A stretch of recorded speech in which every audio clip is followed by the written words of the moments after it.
hay algo como una tendencia finalmente muy interesante, es el hacking a los sitios de internet de las autoridades electorales. Llamen ustedes forma de protesta social, lo que ustedes quieran, pero ahora una tendencia creciente en las campañas políticas es que hackeen los sitios de los candidatos, de los partidos políticos e inclusive de la propia autoridad electoral.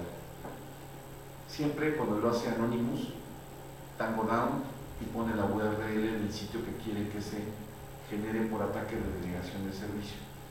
Puede ser hackeo, puede ser craqueo o puede ser un ataque de denegación de servicio. Aquí ellos dicen que la página del IFE la tiraron. Realmente no lo sé si realmente lo consiguieron o no. Lo que sí es que está presente. Si ustedes van a formar parte de la autoridad electoral, o el caso de Noemí, el caso de Marisol, este es un tema que está presente ahora. En la pasada elección del 2012 estuvo presente todo el tiempo el hackeo del sitio web oficial, del PRE y del IFE particularmente. Es decir, existieron intentos de hackeo. Imagínense ustedes que de repente existan suspicacias y no haya visibilidad o acceso al PREP, al programa de resultados electorales preliminares. Como ustedes saben, en ocasión de cada proceso electoral, por disposición legal, se establece un programa de resultados electorales preliminares. Son tendencias preliminares de votación, no es el resultado oficial. Recuerden que los resultados oficiales, conforme a su legislación, se dan al miércoles siguiente del día de la elección, es decir, en las sesiones de cómputo distrital. En ese momento ya los resultados electorales se vuelven oficiales, pero en este momento lo único que tenemos son programas de resultados electorales preliminares. Bien, ¿qué pasaría o qué hubiera pasado si en el pasado 2012 no hay acceso al PREP? No hay acceso al PREP. No hay forma de visualizar los resultados electorales. Y de repente que en redes sociales se diga, va ganando Andrés Manuel López Obrador. Y de repente no hay sitio web del IFE. Le pasó ya a Michoacán. Les tiraban la página. Afortunadamente el PREP lo tenían colgado de otro sitio web, pero no hubo página oficial del Instituto Electoral de Michoacán en alguna elección. Se lo hackearon.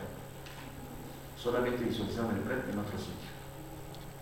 Imagínense que esto pase a nivel federal. ¿Qué creen ustedes que pasaría, dado los antecedentes, desarrollo de cultura del fraude electoral, caída del sistema, y de repente no hay PREP?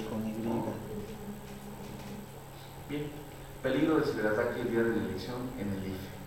Esto lo dijo el director del ICOM, de la Universidad de la Unidad de Informática y Servicios, sí, ¿verdad? Informática y Servicios. René Mirán estaba todavía, creo que sí. Bien. ¿Y eso afecta también el voto de los mexicanos en el extranjero? Pues imagínese usted que la gente quiere votar y de repente empieza como a medio día con suspicacias. ¿Qué puede suceder? El caso de los votos mexicanos extranjeros no creo que afecte tanto directamente, porque recuerde que ellos días antes enviaron la papeleta electoral. Entonces tal vez... votando por internet.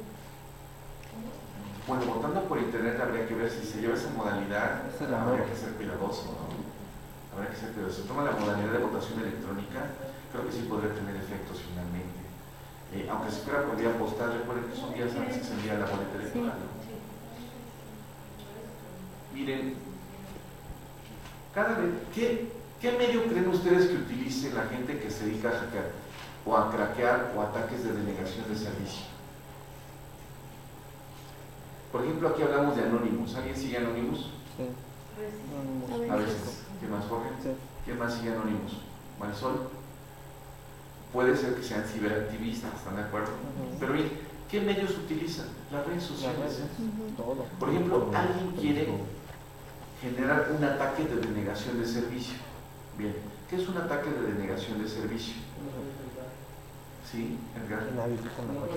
En efecto, sí. Supongamos que el acceso a un dominio o a un servidor, a un portal de internet tiene limitantes, es decir, por ejemplo, acceder a la página de la Facultad de Derecho, la configuración de acceso puede ser, no sé, de 1000 usuarios simultáneamente. Pero si en este momento hay 2000 usuarios simultáneamente, ¿qué va a pasar? Se cae el sitio. No es tanto que alguien lo haya hackeado, que lo haya craqueado, simplemente tal cantidad de usuarios simultáneamente el servidor no tiene capacidad para procesarlo en la configuración inicial de